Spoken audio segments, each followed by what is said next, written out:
Saturday, April 8, 1962. In our conversations, Don Juan consistently used or referred to the phrase man of knowledge, but never explained what he meant by it. I asked him about it. A man of knowledge is one who has followed truthfully the hardships of learning, he said. A man who has, without rushing or without faltering, gone as far as he can in unraveling the secrets of power and knowledge.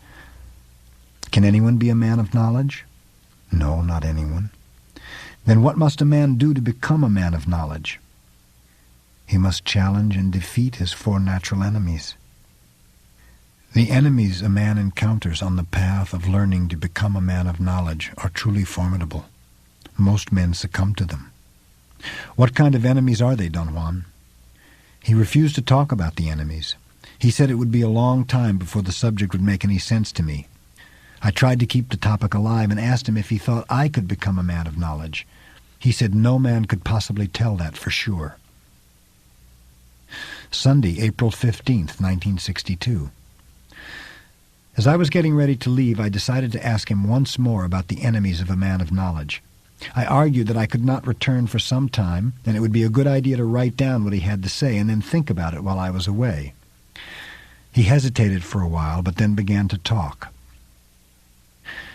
When a man starts to learn, he's never clear about his objectives. His purpose is faulty. His intent is vague. He hopes for rewards that will never materialize, for he knows nothing of the hardships of learning. He slowly begins to learn, bit by bit at first, then in big chunks, and his thoughts soon clash. What he learns is never what he pictured or imagined, and so he begins to be afraid. Learning is never what one expects. Every step of learning is a new task, and the fear the man is experiencing begins to mount mercilessly, unyieldingly. His purpose becomes a battlefield, and thus he has stumbled upon the first of his natural enemies, fear. A terrible enemy, treacherous and difficult to overcome.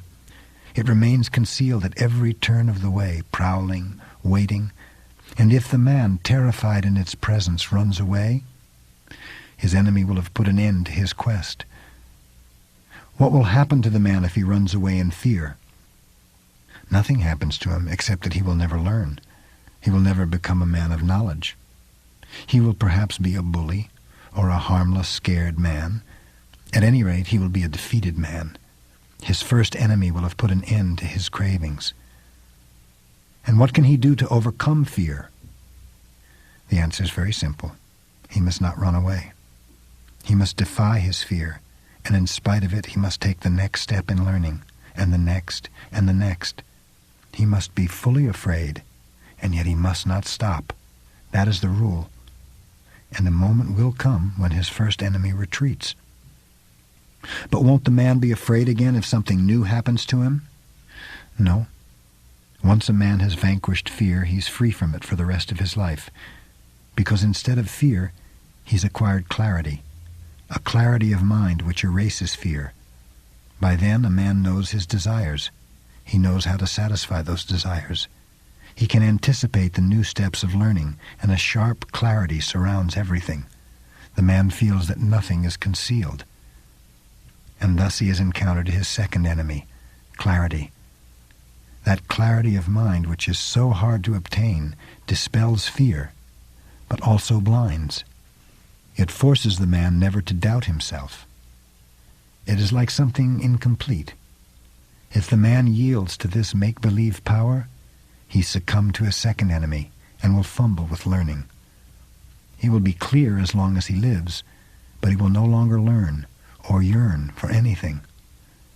But what does he have to do to avoid being defeated? He must do what he did with fear.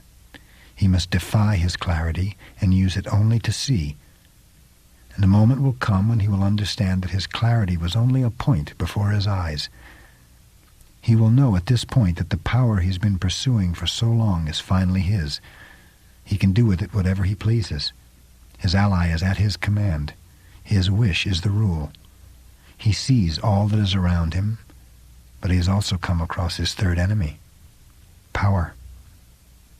A man at this stage hardly notices his third enemy closing in on him, and suddenly, without knowing, he will certainly have lost the battle. His enemy will have turned him into a cruel, capricious man.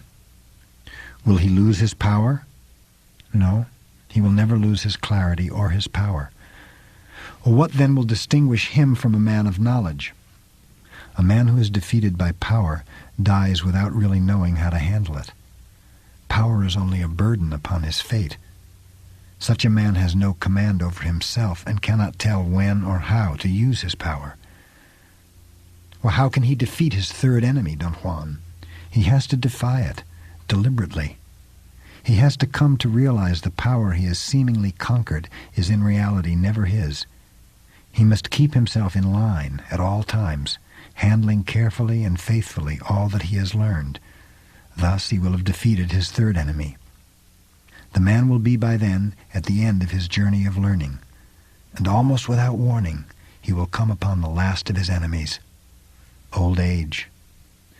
This enemy is the cruelest of all, the one he won't be able to defeat completely, but only fight away. But if the man sloughs off his tiredness and lives his fate through, he can then be called a man of knowledge, if only for the brief moment when he succeeds in fighting off his last invincible enemy. That moment of clarity, power, and knowledge is enough.